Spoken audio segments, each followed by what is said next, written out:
So today's topic is about investing in Ethereum in 2018, or at least what's the remaining part of 2018. I thought it would be a good time to do a video about this topic because there was a lot of, Ethereum has been on a wild ride just like Bitcoin and some of the other cryptocurrencies, and there's been a lot of speculation on the future of Ethereum. And part of that's warranted, and I think part of it's just way overblown. There's a bunch of hype out there about how Ethereum's going to die.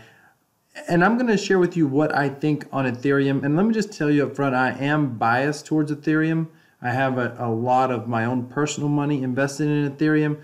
So I am biased, but I do see some potential flaws. And let's get started with that right away. First of all, if you were watching videos about investing in Ethereum in 2018, towards the beginning of the year, there was a lot of optimism about the Ethereum technology. So if you don't know this, Ethereum is, let me just go back to CoinMarketCap real quick. Ethereum is the #2 cryptocurrency based off market capitalization. Bitcoin is #1 by a long ways. And most people, if you're familiar with cryptocurrencies at all, you're familiar with Bitcoin. Well, if you just for a recap, if you don't know what Ethereum is, just imagine Ethereum being a cryptocurrency that you can literally run programs on. You can run programs on the Ethereum blockchain, and those programs are called smart contracts or dApps, decentralized apps, just depending on how you refer to them. Sometimes those terms are used interchangeable, although they're not the exact same thing. However, part of the problem with Ethereum is a lot of projects, newer projects out there have come along and said, look, Ethereum, the programming language, Solidity, has problems. It's archaic. It's not the best. Ethereum has real problems with scaling, meaning that when there's a whole bunch of transactions taking place on the Ethereum network, the Ethereum blockchain, it cannot handle it. I saw that earlier this year with proof of weekends, which if you follow my channel, you know that that's a ERC20 token or a smart contract that I believe in and I'm invested in that runs on the Ethereum blockchain. Well, I saw Proof of Weekends launch a game called FOMO 3D, and at one point it was a lottery style game which creates a bunch of transactions all at once of people trying to compete for over $1 million worth of Ethereum. And at that time, like the Ethereum, I mean, it just got insane, the prices for Ethereum. I think one time I paid like $150 just to get a transaction to go through. It was nuts. So clearly there are some real problems with the Ethereum. There are some plans to be able to improve that. There's they're changing it to proof of staking. There's sharding. There's Casper. There's all these things that are coming out. EWASM here. There's all these technologies and ideas coming out. The problem is they keep delaying a lot of these updates, if you will. Like Casper's not getting, certain parts of it aren't getting done, and they keep pushing it back.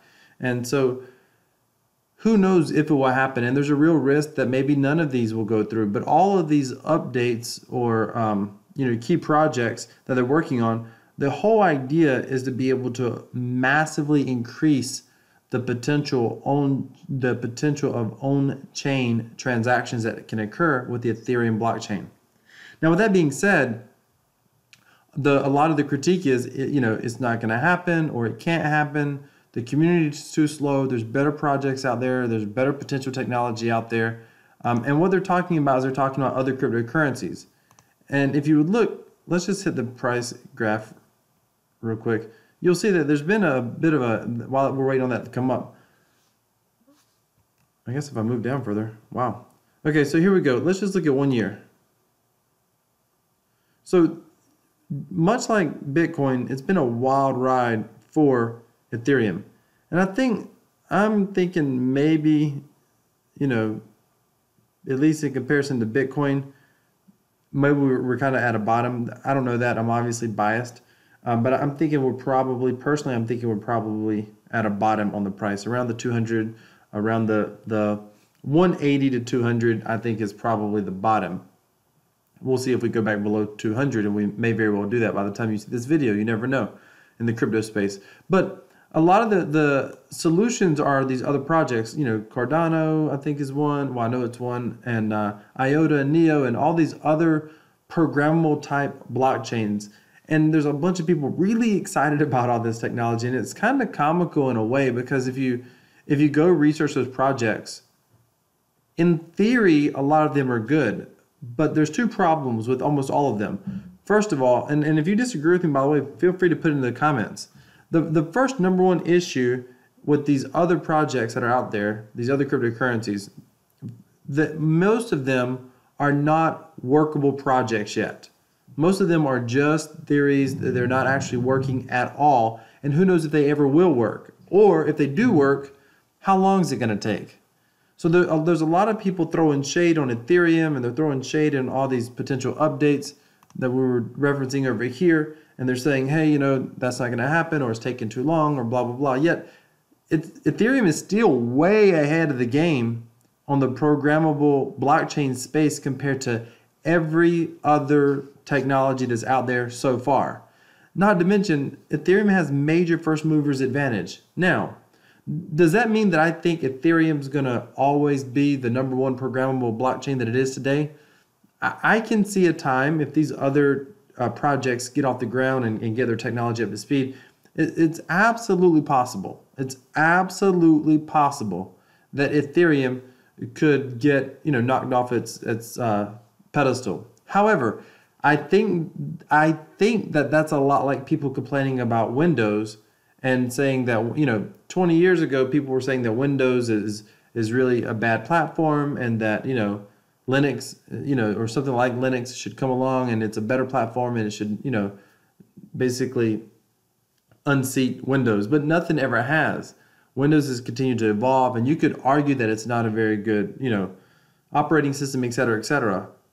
However, people's been arguing that for years, and no one has really been able to unseat it. The other thing is this: with Ethereum, I mean, it's so far ahead of the game. This is State of the dApps website. There's over 2,000 decentralized apps already running on the Ethereum blockchain. So everything from the health sector, the governance, you name it, there's already so many different dApps running on this platform.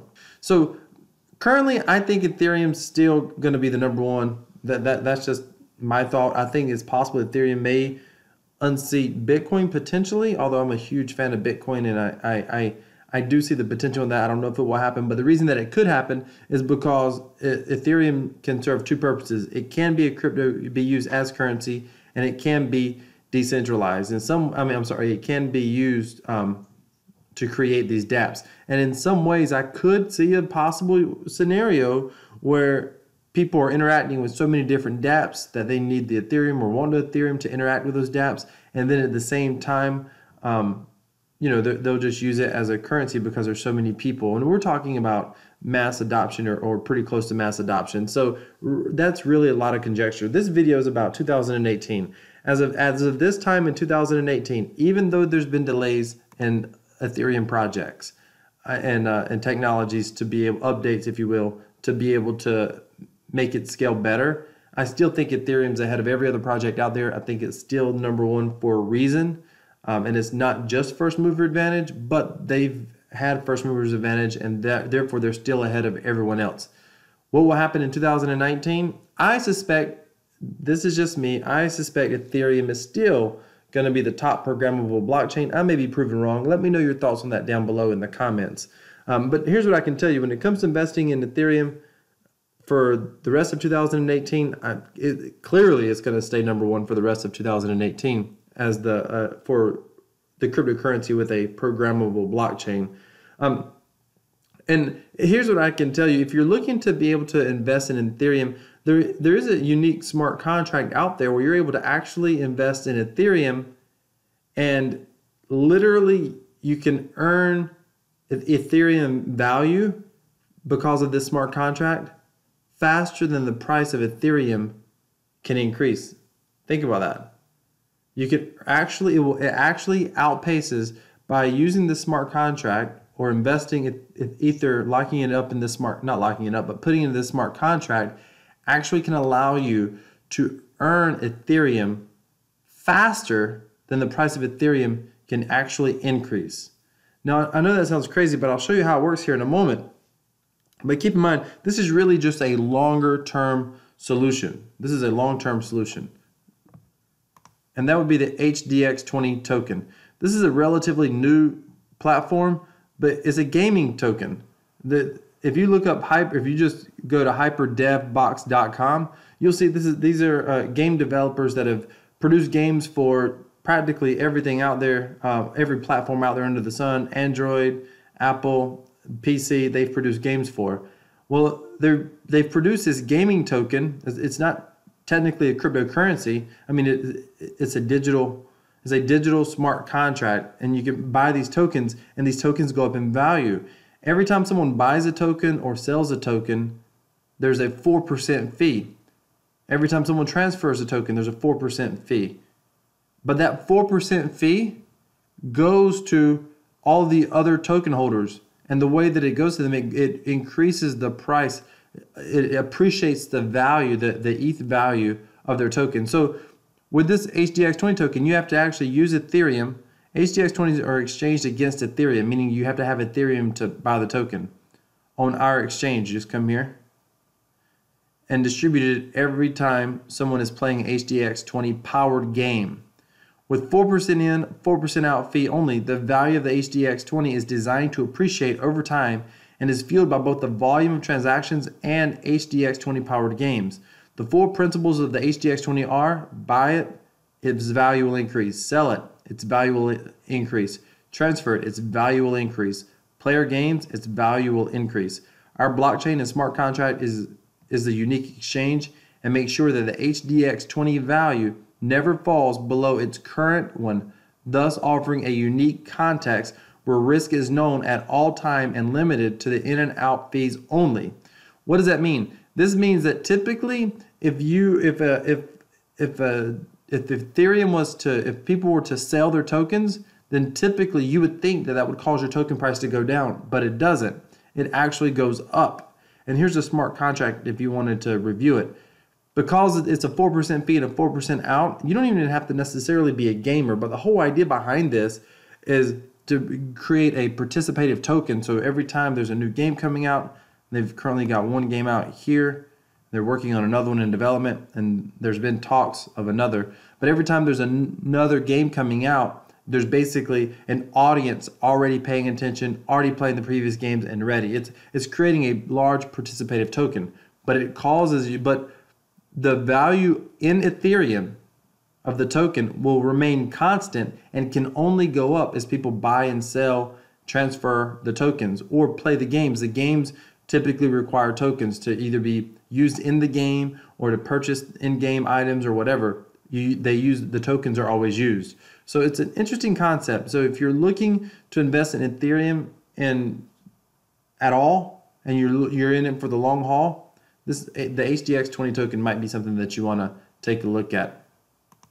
Neither here nor there. Let me know your thoughts. What do you think about the future of Ethereum? Do you think it's going to be the #1 smart contract, programmable smart contract? I'm sorry, the #1 programmable blockchain throughout the rest of 2018 and 2019? What do you think? Let me know. Leave a comment below. Thank you so much for watching this video. Hit that subscribe button, hit that thumbs up, and be sure to hit that bell notification. Thank you so much for watching. Have an awesome day.